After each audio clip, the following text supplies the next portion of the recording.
so strong, girl. I can feel you slipping away.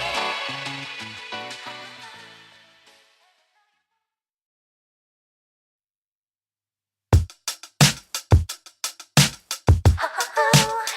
I can feel it.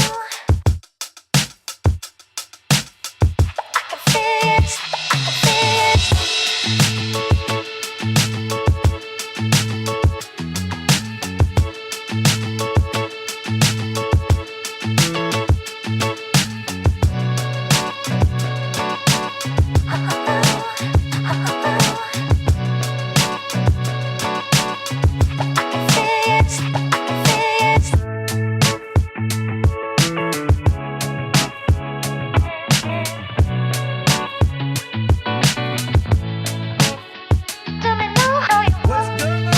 Yo, Elijah, I need y'all to save me, bro. I've been having technical difficulties all day, brother. Holy shit, what's good, y'all? Oh my god. Oh my god. What's good? What's good? What's good? Yo, you are letting them rip. What's up?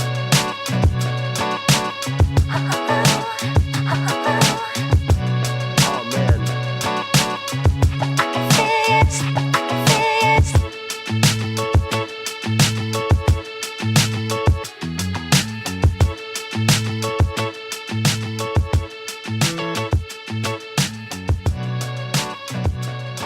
Are you just listing Hall of Famers, Elijah? Are you just listing off Hall of Famers? What's good, y'all? Is that what we doing? Is that what we doing?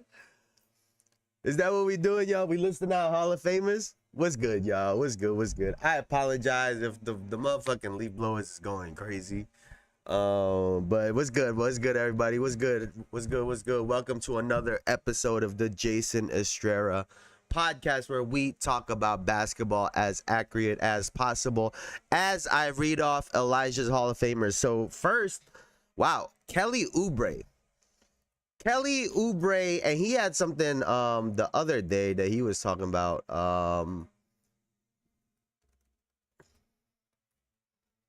So he will Kelly Oubre, Boban, absolutely. Knicks, Marcus Morris, Game 7 Draymond might be the one here. That might be the best player on this list. Campaign only in big playoff away games. Yup, helped us. Hey, a lot of people will talk about, you know, the run that the New York Knicks made against the Detroit Pistons in that fourth quarter. Campaign had like a massive, I forget if it was like 7 or 9 points, a massive help in that. Dennis Shroeder after a trade. Yo, Dennis Shroeder, man, super underrated. We're going to be talking all about him today. PJ Tucker in the corner. If he steps out, he is no longer Hall of Fame.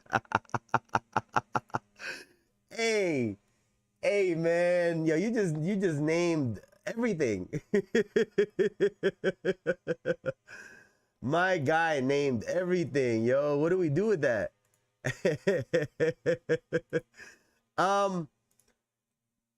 Hey, if you guys haven't oh,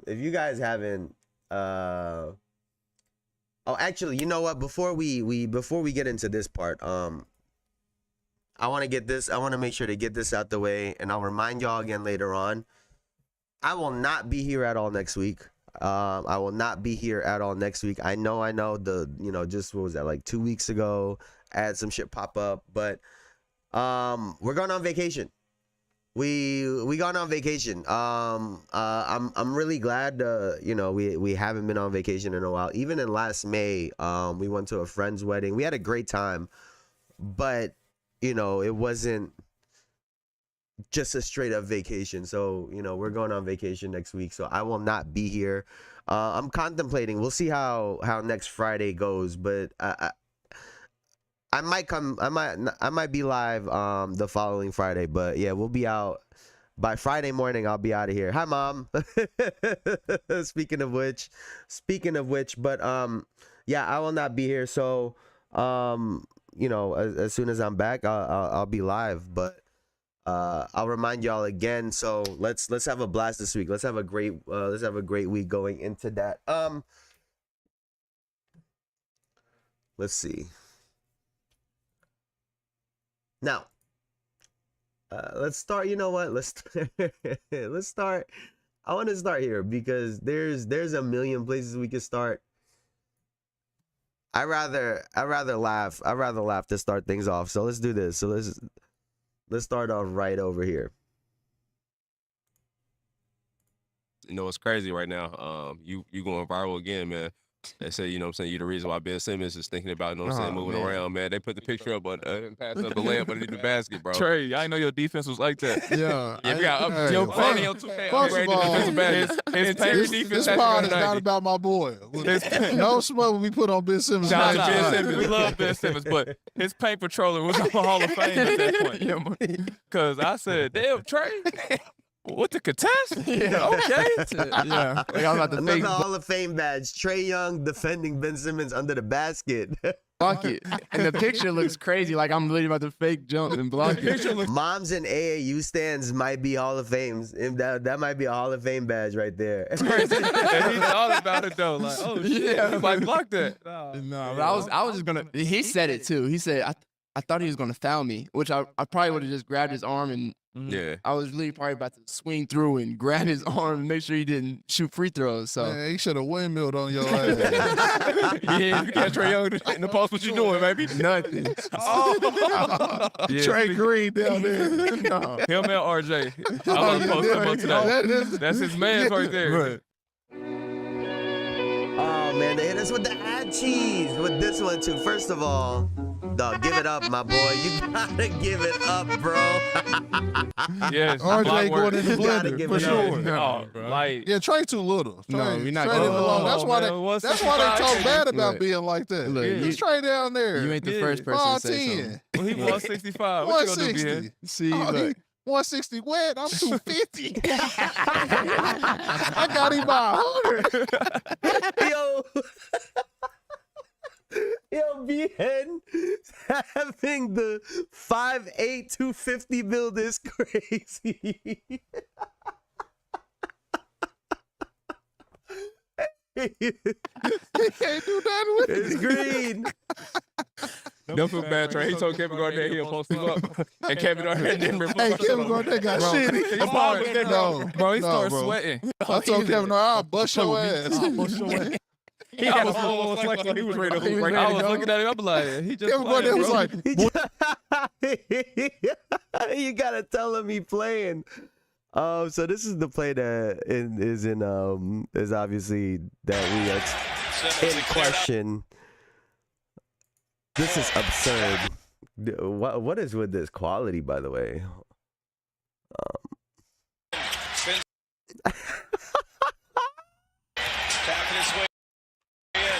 Absurd. Absurd. This is absurd, bro. Gives it up. Oh, he was right there. And a foul as Thibault goes to the basket.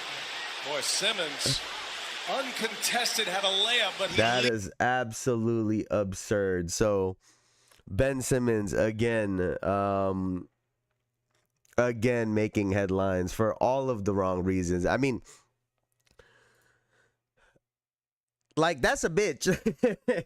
Ain't that a bitch? Like, that's really, and we've talked about this before on a serious note, real quick, right? Confidence is, it can make you or break you, right? There are so many players that are so good, but during, under certain conditions, after dealing with adversity, some people say, like, why isn't that person the same, or whatever happened to that person? And, you see these long theses or theories that people have, and it really just comes down to confidence, right? The confidence that they had to make certain plays it's just gone, right? During certain situations. And that was, we literally saw the decline of Ben Simmons in real time. I never get why these 7-foot guys will shot a smothered jumper, but never a contested shot at their. What do you mean?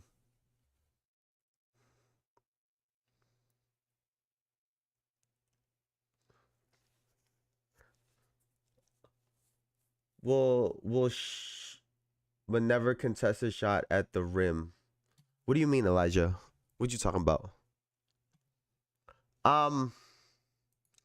Yeah, I mean, it's just it's a real unbelievable thing to see, man. And Ben Simmons was probably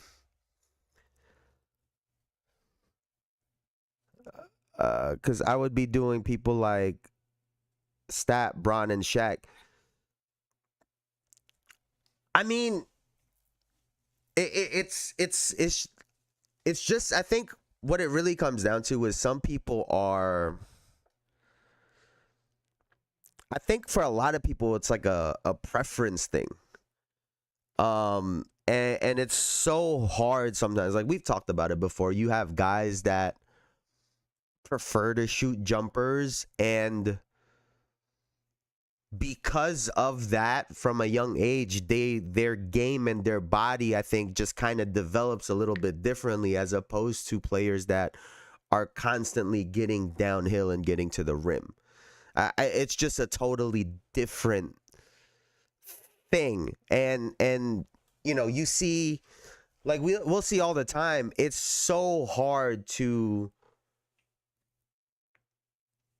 like JT will shoot a jumper contested, but not as much layups. Yeah, I mean, and I don't know if it's something that's going on with coaching in a lot of these situations, that, you know, shoot three, shoot jumpers.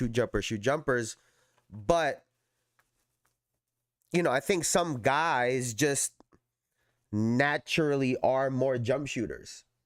And then you have other guys who are naturally more guys that could get to the rim. It's just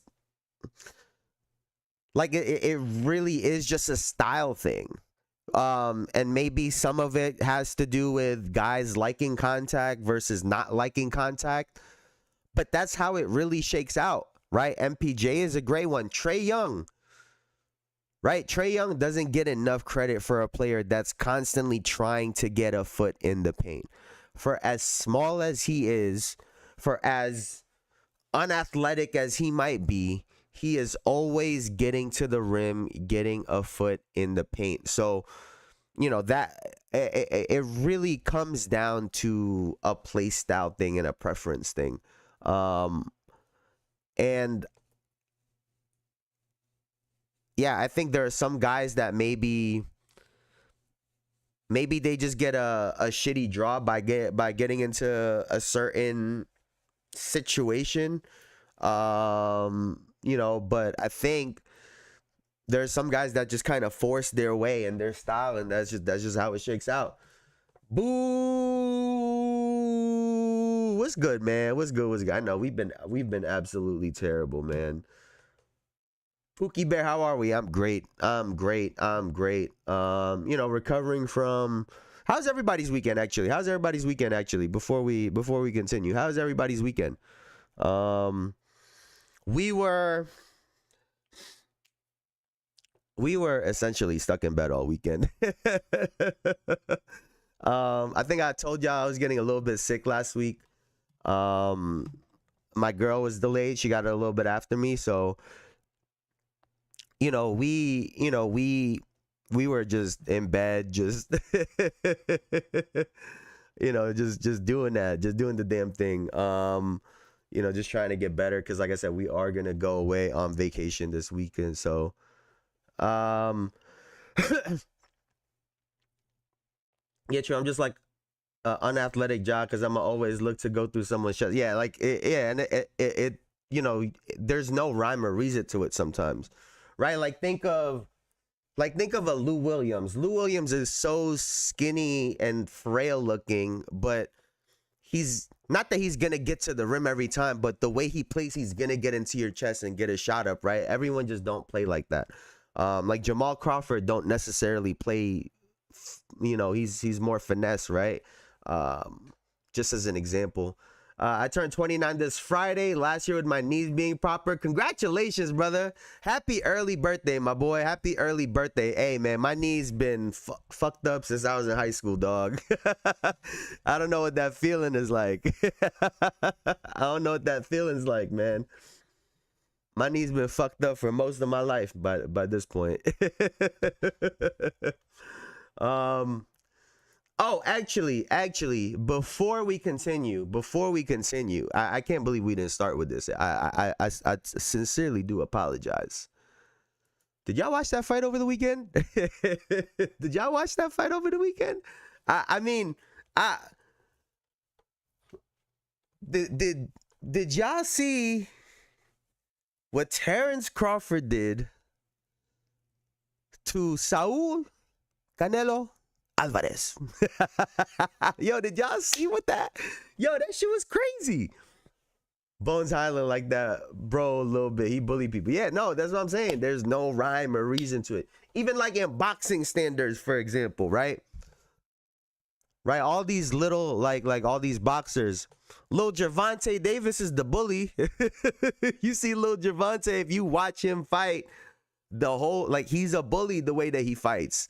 Even when he's not throwing punches. And listen, one of my other childhood loves was boxing because of my dad. My dad loves boxing. So I'm gonna watch replay. Go check that out, Elijah. You gotta check it out. You know what happened though, right? He said, wait, say hold on, I gotta get in character. Yeah, I've been kind of going crazy with these international names, bro. No lie, I've been kind of going crazy. Like Tuomas Lisalo, Saul Canelo Alvarez.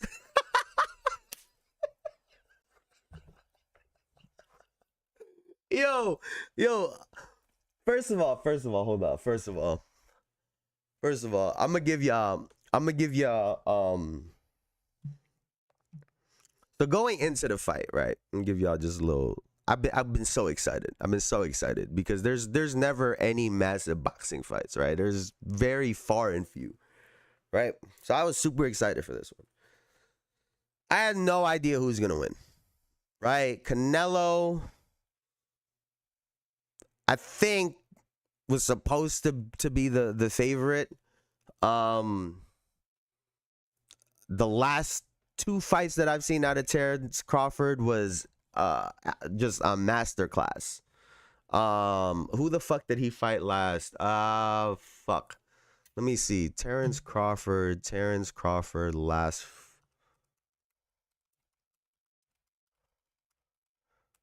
5 fights.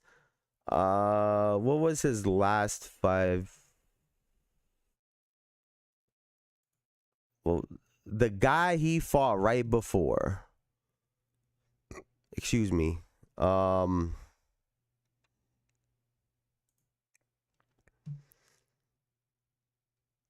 Errol Spence. It was not even close. It was not even close, right? So, I knew he was good, but obviously Canelo is a different level of a boxer, right? I was on the phone with my friend because we're always watching fights together. And when you watch this, Elijah, let me know if you catch this. I loved how Terrence Crawford started the fight, bro. If you watch it. It was literally like, it was as if he had seen so much tape of Canelo. He was blocking shit, moving out the way. It was phenomenal. It looked unbelievable. There was a little sequence, I want to say it was earlier on in the first round, where or actually I think it was towards the middle of the first round where Canelo had landed a combination or he had thrown a straight right. He threw a straight right that landed, and I remembered saying in that moment, I was like, all right, that's the combination he's going to have to try to land to open this fight up, because Terrence Crawford had to answer for everything else. Fast forward to round 4, Canelo lands that straight right again after, Terrence been kind of playing with him rounds 2 and 3. And then rounds 4 and 5 was, I thought Canelo had figured it out. But right after that, 6 through 12, it felt like Terrence Crawford, I don't know if y'all watch Dragon Ball Z. Obviously, I'm a big fan. But he went ultra instinct. He was dodging shit. Like don't let just that little clip online of him punching Canelo, don't let that be the highlight, because the whole thing was a highlight. His defense was a highlight. His everything was just, it was phenomenal. It was phenomenal. Canelo had nothing for him. He was literally blocking everything, even early on when and that's the one thing I hate about watching when you watch combat sports sometimes. There's some people that say you want to watch it on mute. And that is so true, because when you watch combat sports, there are a lot less hits that actually connect than people realize. There are a lot of hits that hit the gloves, that hit the elbow on the body shots, hit the shoulder. Granted, those can still hurt, right? If you get hit on the shoulder over and over again. But, crowds are super reacting, especially early on. I'm like, yo, Canelo is not landing. I don't know what they reacting to, but if you get a chance, go check that fight out. That guy's, it was a masterclass. It was a serious masterclass, man. That was unreal. So that was a lot of fun. That was a lot of fun. And again, y'all know I love watching people that look like they did their homework. That's one of the things that I really, really love, is seeing people that really look like they did their homework. So, shout out to him, and then, we'll see what happens moving forward. But moving right along, I actually wanted to get into this. Oh fuck! What did I just do?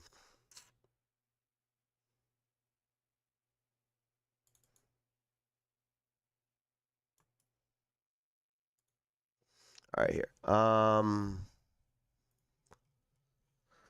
Let's see. Do we want to do the breakdown? You know what? Let's do the breakdown, and then we'll get into Dennis Shroeder and some of the stars of this. So,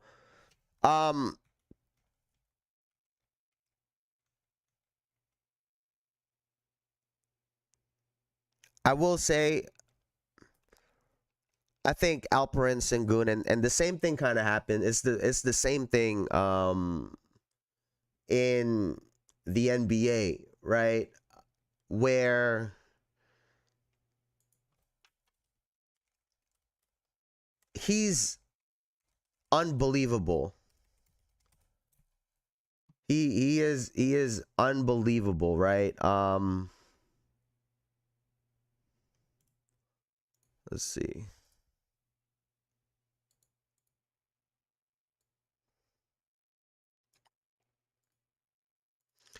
Alperen Sengun is an unbelievable offensive player, and he had some critique for Giannis, and let's hear this really quickly. Against Giannis, why did it work so successfully? I mean, we just put Ercan on him, and we help as much we can. And Ercan did a great job today. Of course, Giannis is one of the best players in the world, and we just try to help Ercan, and I think we did a good job. What about he's his not a great passer. He's an amazing player, but he's not a great passer. So we're just trying to help and jump towards the paint. So he was catching a lot of flack for this, and Giannis had replied about how he won everything. I think something that we fail to realize when we're dealing with some of these international stars is that's not a shot. Like, that sounds every bit like the game plan that they had. All right, there's a lot of things that Giannis does well. Passing is just not, by their estimations, not one of them. And again, there's a lot of people that will look at assist stats or certain numbers that say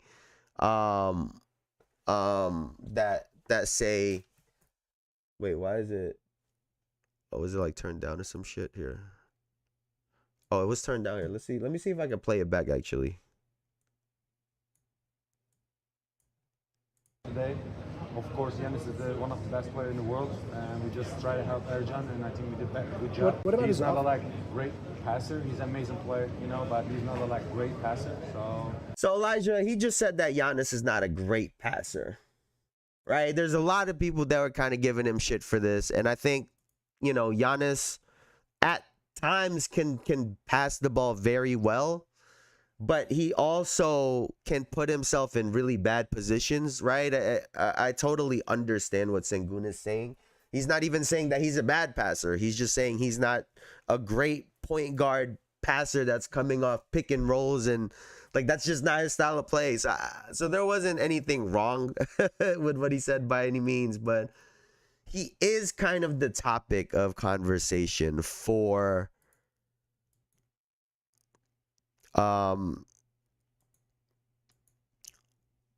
this finals, this EuroBasket, for the EuroBasket finals, because as unbelievable as Sengun can be on offense, I think obviously where you want to try to exploit him would be on the defensive end, which Germany did time and again, right?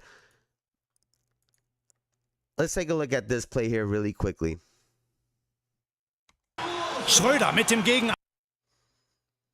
So Sengun, obviously the guy protecting the paint. And I'm also, by watching these clips, if I'm to assume something, I'm going to assume that part of their game plan is that Sengun doesn't leave the paint much, if at all. Right? So I'm assuming that in probably 80% of their actions, Sengun is not supposed to close out on these 3-point shots, or at the 3-point line at all, because we'll see more. You'll see more what I'm talking about. But in this situation, they make him pay. People just don't watch interviews, stuff like that said all the time. No, absolutely. And Giannis I think Giannis just likes to remind people who he is. Some people could take that the wrong way as well too, but he responded the way that he did. We'll talk about that in a little bit, but let's watch this right here. So Sengun is the guy, and they're gonna force him to rotate. Angriff, Obst. He's refilling. He closed out, but I mean, if we're being honest, Schröder mit dem Gegenangriff. if we're being honest at this closeout, I mean, he is trying to make up ground, but he is completely out of position now. Und der zieht und stopft den Ball. Tolle Aktion. Mitte des. This is really the play. This is the one. This is absurd to me. Giannis and Luka are the biggest brats in the NBA. Hey, one thing about you, Elijah, you are gonna be consistent, my brother. That last play wasn't as much his fault at all. Like, he was just, you know, he did the right thing by forcing him off the line. He just made a great play. This play right here, Ersten Viertels. we pass it right here. Deutschland. We screen. Sengun, this is your guy. This is your guy, Sengun. You are not lifted at all, Sengun. 5 Zähler. And what does he do? He realizes that what's happening. Isaac Bonga mit dem Dreier. I mean, guys, like, in der I Defense. think I'm gonna just mute this because we don't even know what they're saying. This is unbelievable right here. This is unbelievable right here. He stood here the whole fucking time, just doing absolutely nothing. Doing nothing. And I again, like I said, it feels like that's probably a part of their game plan. Because right here as well, he does not move. Right? Where this guy is coming around. It is no secret what is happening right now in this situation. He doesn't move. So I'm assuming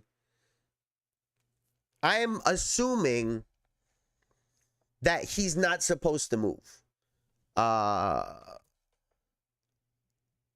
open three. That's 6 buckets that were given up right there. They were putting him in actions, and as the big being the guy forced in a lot of these rotations. The thing about the big is you gotta rotate early, right? Being the guy that's a little bit slower, you can't make up ground as quickly as these wing guys, right? So you know, they're constantly putting him in different actions on the backside, trying to have him make a mistake. But I really did want to give Dennis Shroeder now his flowers, because this guy, not only did he win the MVP, but I think he has a good chance, and I'm not saying I'm the first one to say this, right? But he has a good chance of becoming a Hall of Famer, and it's because of his international career. So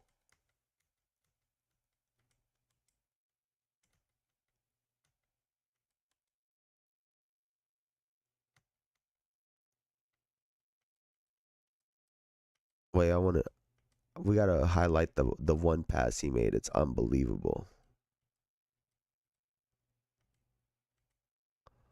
This pass is fucking legit.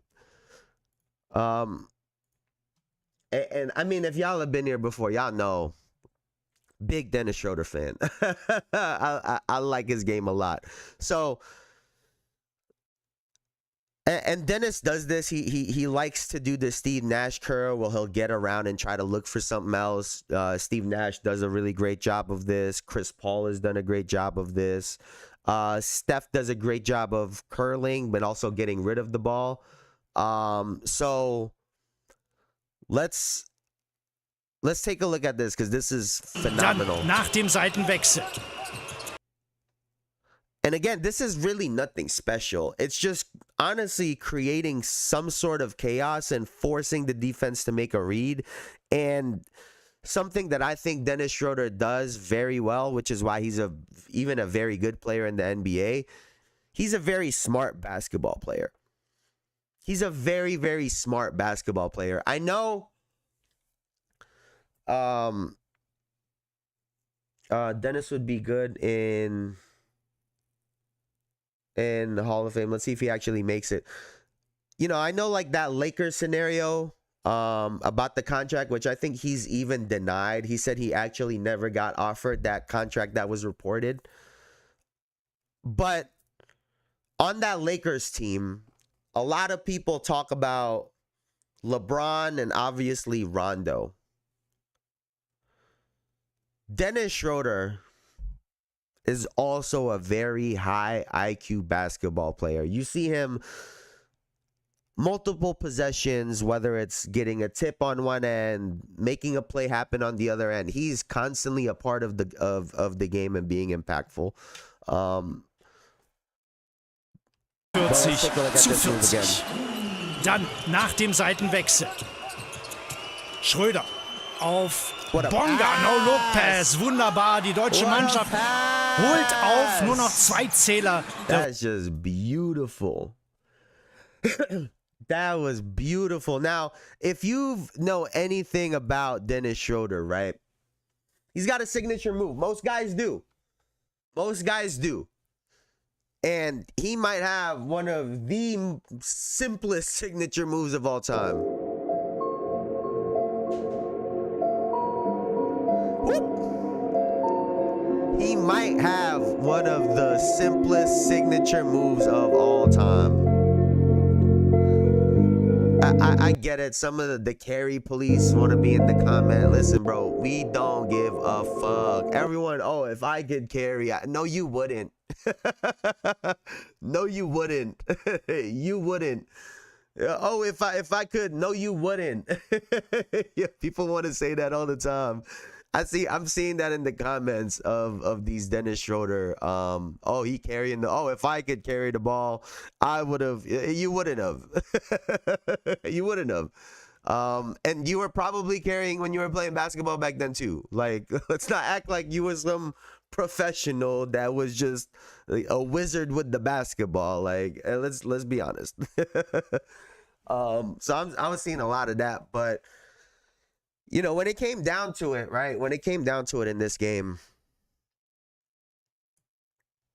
they went to Dennis Shroeder. So let's take a look at this because 1 Minute 20. Die Türkei they, again, putting Alperen Sengun in action. wieder mit einem vorne.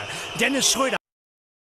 Right, waiting for the seal, knowing Alperen Sengun is going to be bitching about this. Kapitän, sehr ruhig in der Offense und hier zieht noch zwei, macht den And then we got to go. And then we Layup. obviously got to Deutschland show wieder the game ganz winner. knapp. And he does a great job of this too. When he sells it, he will wave someone off. He'll point at some shit. He does a really great job of this. And honestly, it seems so simple. It really, really does seem very, very simple. The blade spin, that yeah, that's exactly. But if you really think about, here, let me 0.5 it actually. Let's 0.5 this. Wieder. We got to mute up. Right? If you're going to pass the basketball, right? If you're actually going to pass the basketball, you would take a step, right? You would, if you were going to pass it left, you would have to take a step to pass it left-handed. Or if you want to pass it properly, or even if you were going to pass it, chest pass, you would step and kind of turn and pass it. That's why this always works, because it really is in the natural motion, and all he does is he just gets people off balance and he just uses his quickness.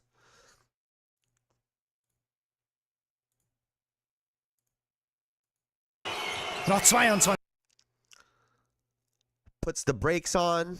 Sekunden. Wieder Schröder nimmt den Jumper. Der Kapitän erhöht auf 3 Punkte Vorsprung für. Absolutely unbelievable. So, shout out to Dennis Shroeder, man. And I think this question gets asked a lot, right? As to why these guys. He's, Dennis Shroeder is a part of a list of players who are good NBA players, but turn into these unbelievable players on these international stages, right? And I think probably the main reason for that, right, is on these teams, like Patty Mills was, like Dennis Shroeder, on these teams, they are the best player. So the offense is ran through them. Everything is ran through them, right? I think, and we've seen Dennis Shroeder be very good on Brooklyn. It doesn't get talked about a lot, but we've seen Dennis Shroeder, when in a position to be the starting point guard, to lead a team and be the primary decision maker and ball handler. He is this player, right? A lot of people just don't see it because he's been thrown around in so many different situations, but On Brooklyn, this is basically how he plays. This is basically how he plays. And so that's the main part, right? That's number one, right? Number one. The other aspect in it is athleticism can dictate a lot in the NBA. Right? That's why there's this, you get a James Harden saying something about Giannis, like it's easy to just dunk and shoot. It's easy to just dribble and dunk.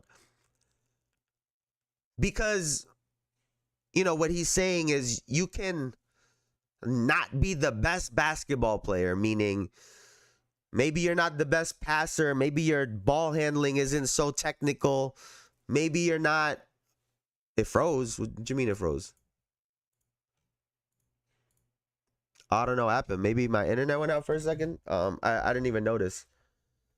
But maybe, maybe you're not super great at some of these things. Maybe you're out of position at times. But because you're so fast and athletic and you could jump, you make up for these mistakes, right? And, in the international game where you have less of these athletes, these guys get to really, really shine, right? These guys can really, really shine where when you get a big man on you, it's an even bigger mismatch as opposed to the NBA where some of these bigs can recover after you get crossed up, right? And obviously we're seeing more and more NBA players in these EuroBasket tournaments, but those to me are some of the biggest factors, right? That these guys, before the NBA, they were the guy, right? The NBA is just a bit of a different game because of the athletes. It plays such a massive factor. It's funny. I was watching, where is this?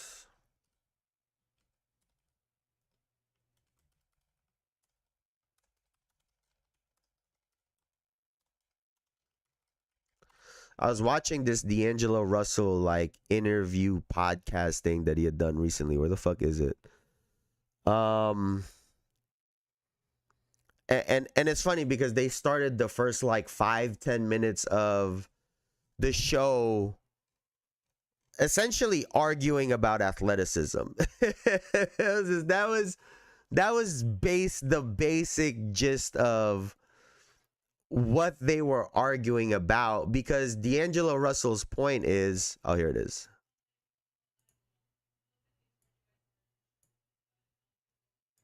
Let's see if it all your history. GH to G6. And I was like, 11. Yeah.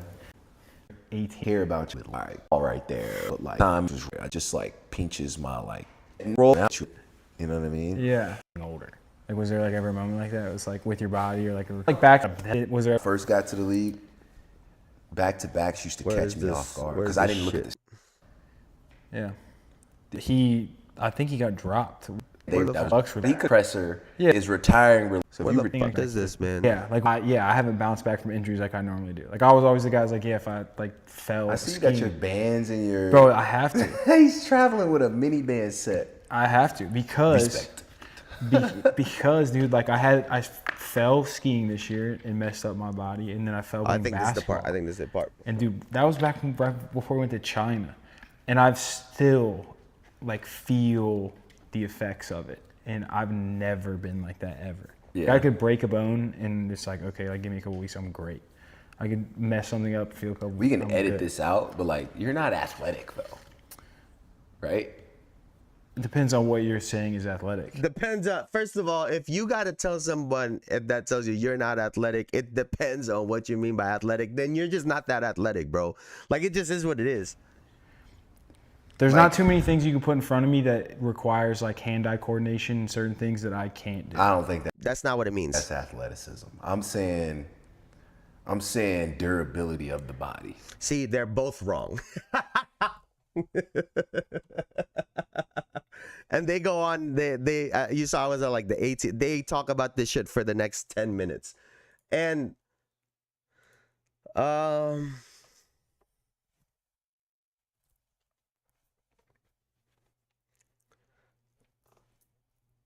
We'll talk about that in just 1 second, Elijah. So this athleticism conversation, it's a funny one, right? Because D'Angelo Russell is coming from the perspective that he is not athletic. He is an athlete, and compared to the average Joe, people probably think that he is much more athletic than the average person on the street. And what he goes on to say even further is, to him, his lack of athleticism, him not being an athlete, is even more apparent when he's around average people. And he says that because in the NBA, he expects everyone to be more athletic than him. And what we're talking about here is your ability to jump 40-something inches. You are fast as shit, off the ball, on the ball. Like, those numeric things, your natural raw strength, those are athleticism. Right? So they were both wrong at the beginning of their conversation. Maybe durability is an aspect of athleticism in some way, right? Someone could argue, but the way I would define athleticism is someone that could jump out the gym, run off of a track. Like, those are the things, right? And D'Angelo Russell comes from the perspective that he's an athlete, but he's not athletic.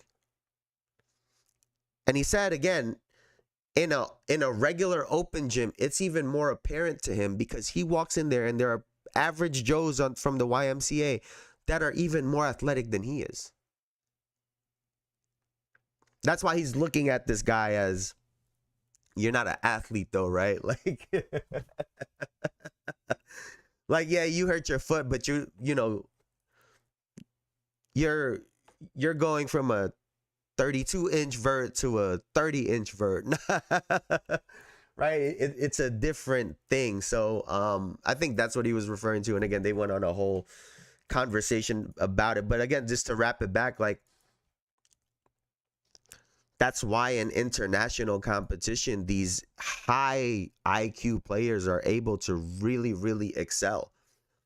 Right? They're able to really, really excel because in the NBA, you can look someone off, right? You can look someone off. You could do any of these things, but there are some athletes who can make up for those mistakes, right? So that room for error is just a lot smaller. That's why someone like Luka, the way he makes up for his lack of athleticism is, I know he's listed at 6'6". A lot of people say he's like 6'7", maybe 6'8", but his size is what makes up for that.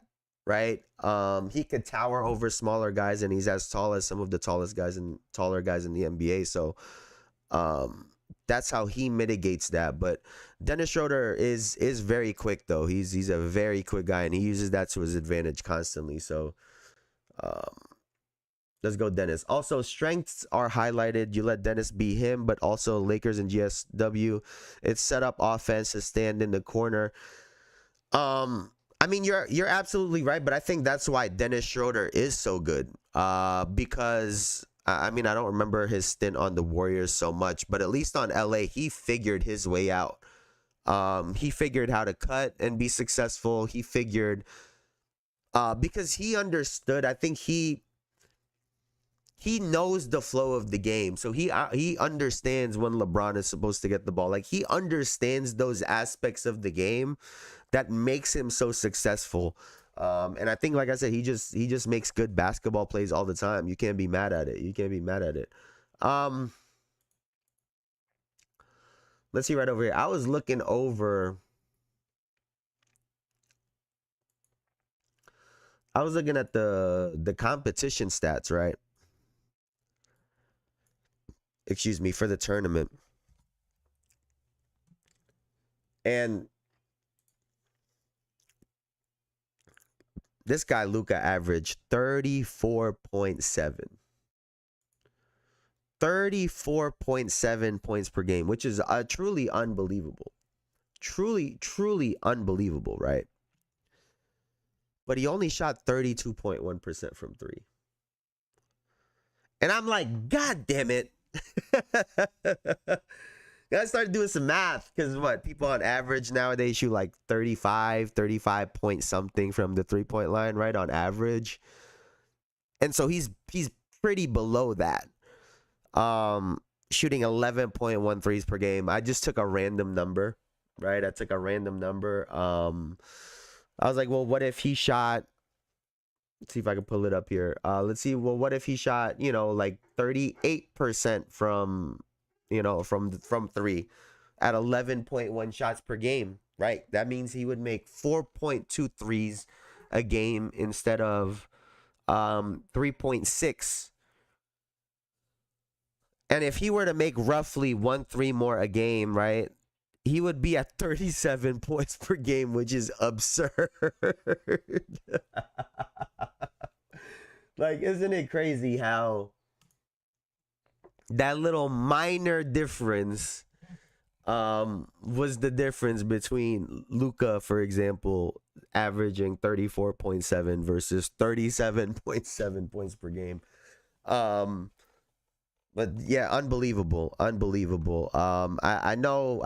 you kind of hate him, Elijah. I know he could be a little bit of a whiner, but I mean, these guys are really good, bro. These guys are really fucking good. So I'm excited. I'm excited because this is about what I where I have Luka this season. In terms of scoring, this year I think I have him. I think I wanted to have him at 34.7, but obviously LeBron is there, so I think I have him at like 32. And I think I have him at 8 and 8. I think this kind of balances out. He's in the NBA roughly 8 and about 8 assists is I think where his numbers are going to be for the NBA season. I think.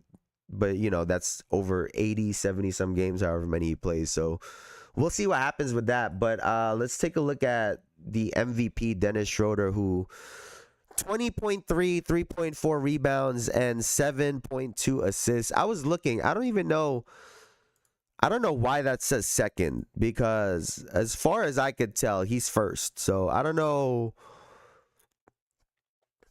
where he's second, because the boy was first at 7.2 assists per game to go with 20 points, 29.3 minutes. So spectacular, absolutely spectacular out of these NBA guys.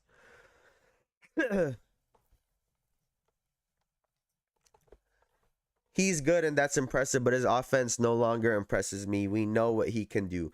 Okay, but all right, but isn't that also a problem? I listen, but like let's before we even get to that attitude part, Elijah, right? Like if I'm a coach and I'm a team coming in, right? I have Luka. I know he's not that great on defense, right? I can do what I can as a coach to try to put him in good spots and whatnot. But if we have a guy that's 34, 8, and 8, yeah, we're going to ask him to sacrifice, but could we also maybe build a team that's a little bit better on defense or some better defenders? I mean, I just like to me that's the part. Like at some point, he like I said, he's not gonna go from the defense that he has to a defensive player of the year or even an all defensive player. So part of what we got to do as a team is help him out, and at least that's just how I see it. Can he allow the team to play a better style of offense? Again, like for me, I would say, all right, we're going to expect X, Y, and Z out of you on defense, right? Not defensive player of the year, but I need you to be more efficient on offense. right? I need you to be able to score on less dribbles. I need you to be which means your catch and shoots have to be way more efficient. You know, we'll try to figure out what spots you could cut from, what spots you could flare out and get shots from. That would be me personally. That would be my conversation with Luka Doncic. Right? Let's try to get your efficiency up so you could, you know, average roughly the same, and then we'll help you out on defense.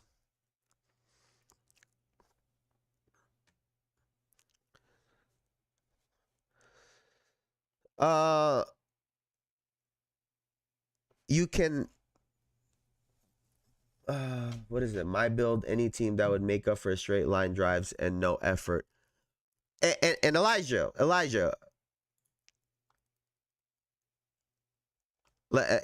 I gotta say too, right? Because here, let's find this.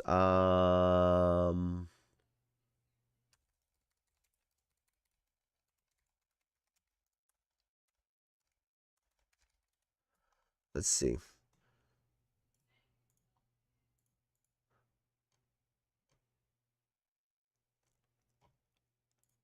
Where are the games that they? Let's see. Because this series is a bit better for Luka, but he is more. You can, but again, like I think some of it, like the real conversation is, one, you're not wrong, right? One, you're not wrong. But I do think that there is. We're not gonna say it's impossible, because I'll give Black Canadian a lot of credit because he was on Shea's ass during the finals, but it was true. But there were a lot of breakdowns from Shai Gilgeous-Alexander.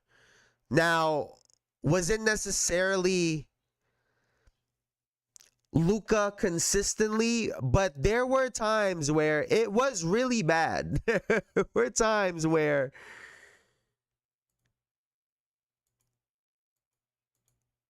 you know, there were times where it was really, really bad. So, you know, he wasn't boxing out on certain offensive rebounds.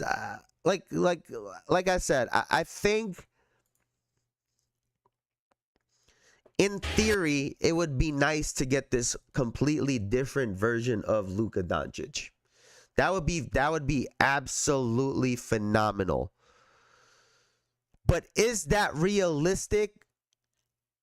Like, I don't think so. I just don't think so. And I think there are other things that you could do to work around it. Like,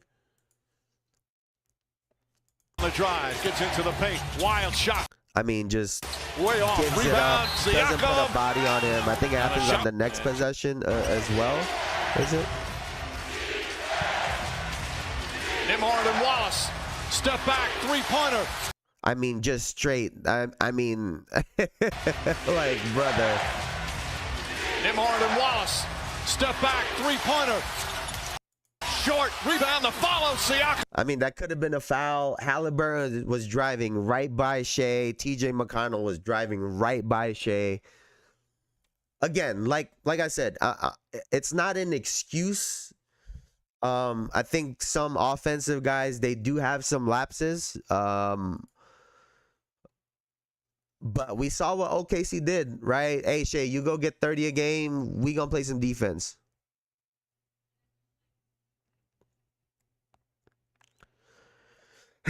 Yeah, but Shai is a decent defender. Pascal smoked him, yes, but it is something you can work with.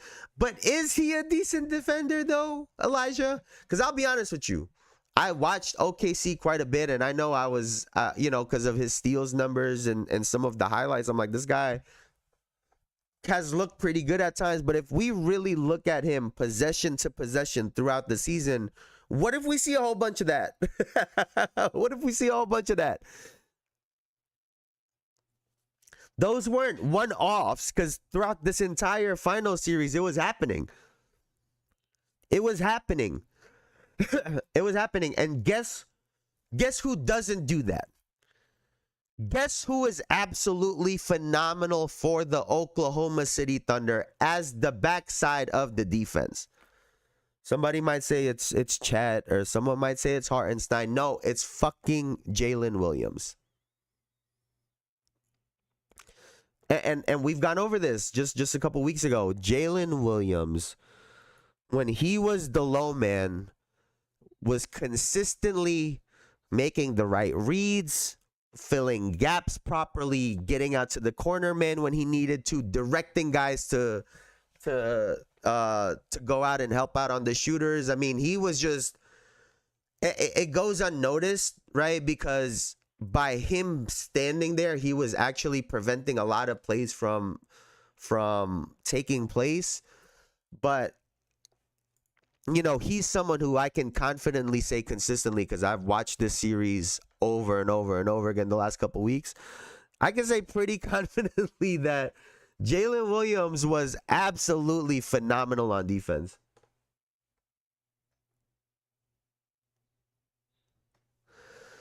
I wanted to hate on SGA when I watched him through the regular season. I couldn't point to him or anyone else as just an obvious weak spot. Hey, Elijah. Hey, maybe you can hate watching that this upcoming season. Hey, how about this? Maybe we watch some OKC games together just to hate watch. How about that one? Here, I want to see some defense from, let's see. Let's do a game that OKC won. Box score.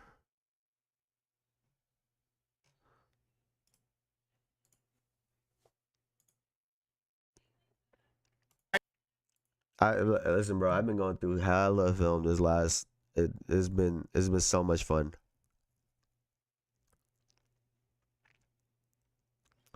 Let's see.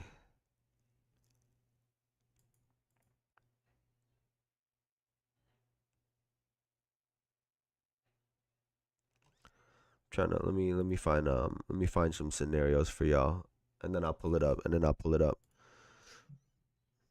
Hey, I might need y'all to help me figure out what sneakers to bring this on my trip, y'all. I can't figure out what sneakers to bring. I might need y'all to help me out real quick.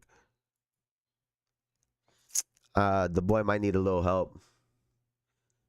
You know, I'm a D1 hater. That's the perfect homework assignment for you. That's the perfect homework assignment, bro. Literally the perfect homework assignment.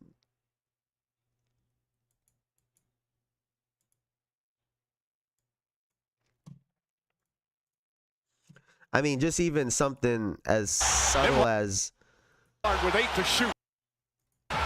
I mean, let's just watch the way Jalen Williams is kind of processing everything. Okay, he sees Lou Dort's in the right spot. We'll hand them off. 24. I get Halliburton, because imagine, right? Imagine they actually flipped. Imagine they actually flipped and Lou Dort's a little bit late, or something. They knock into each other. This potentially could have opened up a driving lane for Nesmith. No, not Nesmith. Sorry, for Nembhard. But by Jalen Williams just standing there, takes that play away, and it forces him to put up this long shot. Right? So that's the aspect of defense that I think a lot of people miss, is when you could prevent something just by being in the right area. Let's see, another missed attempt. Players scoring. J-Dub is the one that's high right now. In game 1. 11th time in the playoffs that's happened. Again, we like to talk about what other players could potentially do at times. Double figures. Like right here, another player probably overhelps on Miles Turner right here. But because, you know, this team is so locked in defensively and have so much trust and faith in one another, he stays at home knowing Halliburton is the threat. Because what more than likely happens is he drops down to try to help here a little bit. Hallie gets the ball. He'll probably pump fake him into a dribble, step back, and gets a wide open three probably around over here. If J-Dub were to help out, but eliminates that. Nembhard isn't even looking at it. right? He's like, this is the only play that I have is to try to get it over here, and it just don't work. Ball deflected out of bounds. Again, look at how early he's trying to rotate. I'm not, hey, we're not even trying to do it. Like, look at this, man. The ball ain't even, and he already playing for it. He's just caught in the middle, and Halliburton makes a phenomenal read. Runs him off the line. I mean, this is a phenomenal sequence out of Jalen Williams right there. Hey, listen, anyone out there trying to play some defense, watch this. This is phenomenal right here. There's nothing more. You get an A+ for this possession. If I'm gonna call A+, you get an A+ in this possession. You get a gold star. You prevented this, right? You prevented this. Got out to the shooter. Knocked him off of his line. Turner, bank shot is good. I mean, that was just, I mean, hey, what more do you want out of your player, bro?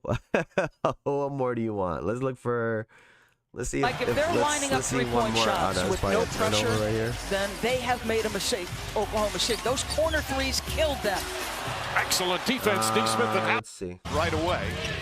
Let's see how OKC stops this. I mean, yo, Elijah, I swear, like, I'm not even, like, he just, yo, you could catch Shea napping. They pointing at the same shit and he still get by him. He's like, oh, shit, I'm out. Einstein comes out on Halliburton, ball deflected. Miles Turner steps back. You should have, that was a dump down. You sold that right there. He sealed him. On Halliburton, ball deflected. He just took that's just an awful shot, but you sealed him. Miles Turner steps back. And J-Dub might have gotten to it, but you know, narrative good defense versus actual good defense are two totally different things, and I'm gonna stand by that. The best defenders, the best defenders, I think there are a lot of scenarios where they prevent actions by just being in the right spot, and there isn't necessarily a steal or a block involved. It's just a bad shot. So that's something that I've noticed. And obviously, you know, Lou Dort gets a lot of credit for being a defensive player on this team. Hartenstein, Chet, and even and Alex Caruso, obviously, but Jalen Williams, and again, this is damn near every possession I'm seeing he's doing something great. This is the last one, I promise y'all. It's the last one, I promise y'all. He's communicating with Shea because he knows the action. Look at how early he is on this. Do you know how many times we'll see guys that do the flyby contest? Y'all know what I'm talking about. Well, they'll run right by just to make it look like. No, he is there early. Puts a body on him, and then he's trying to fill the gap. I mean, look at how phenomenal this is. The Thunder D. Mathurin, quick catch. And then Isaiah Hartenstein picks him up immediately, right? And obviously, like I said, it's not just Jalen Williams. I think they are so connected on defense as a team. It's so natural. There's very little thinking involved, and it's great. It's poetry in motion. So I can't wait to watch some more defense out of those guys. But last thing before I get up out of here. Kelly Oubre with a strong reaction to trade rumors. I love Philly, but the love doesn't seem to be reciprocated. What happened to this place? And for those saying I'm garbage because my 3% went down, still put numbers up and I'd still cook you.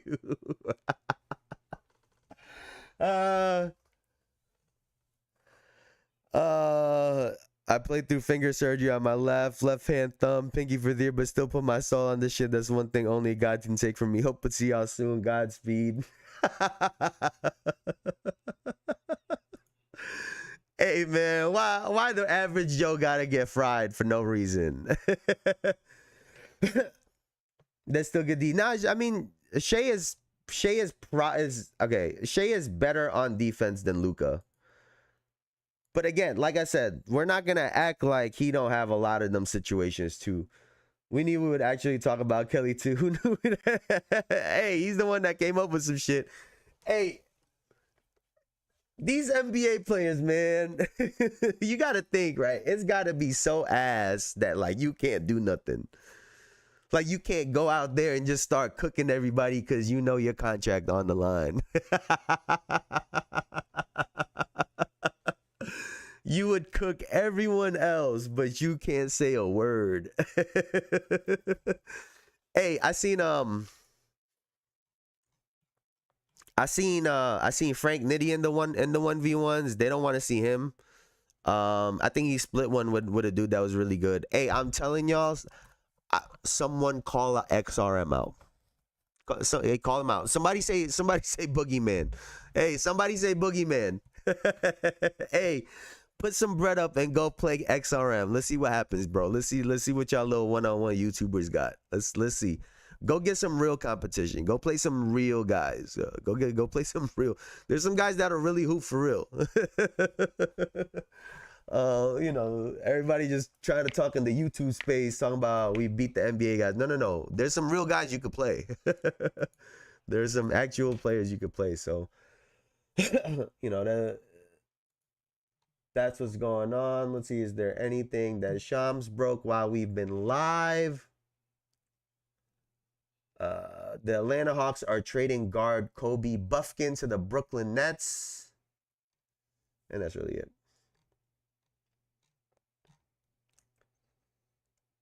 That's really it. Hey, listen, I don't know if y'all have got 2K yet. The only thing that strayed me away is hearing that there are a lot of cheaters. Bro, if you are cheating on 2K, you got to get a fucking life. If you are cheating in Call of Duty, you got to get a fucking life, because I deal with those motherfuckers all day long when I play Call of Duty. So y'all are weird out there playing on video games where you're not getting paid. That to me is the cheating to get no bread is crazy to me. Mind you, wouldn't trade Kobe for Pascal. I'm weak.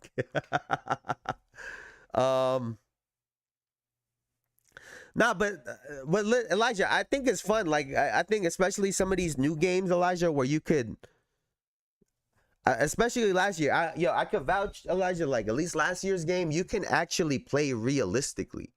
Right there, like it was fun if you know how to play basketball a little bit in real life and you try to play like that.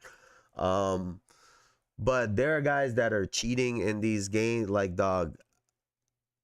Like you played and then you paid money to cheat to make no money back. It just makes no sense to me. Like I get cheated on in Call of Duty all the time, and I could tell. You know why? You know why, bro? You know why? Especially in Call of Duty, because we are high IQ players over here.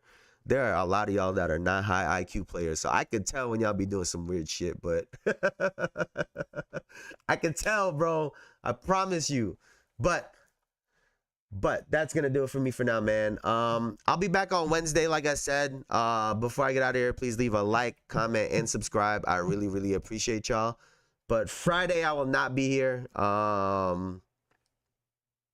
Whatchamacallit? Friday, I will not be here. I'll be on vacation. Oh, actually, wait, hold up. Y'all gotta help me choose what sneakers to bring on vacation. Hold up.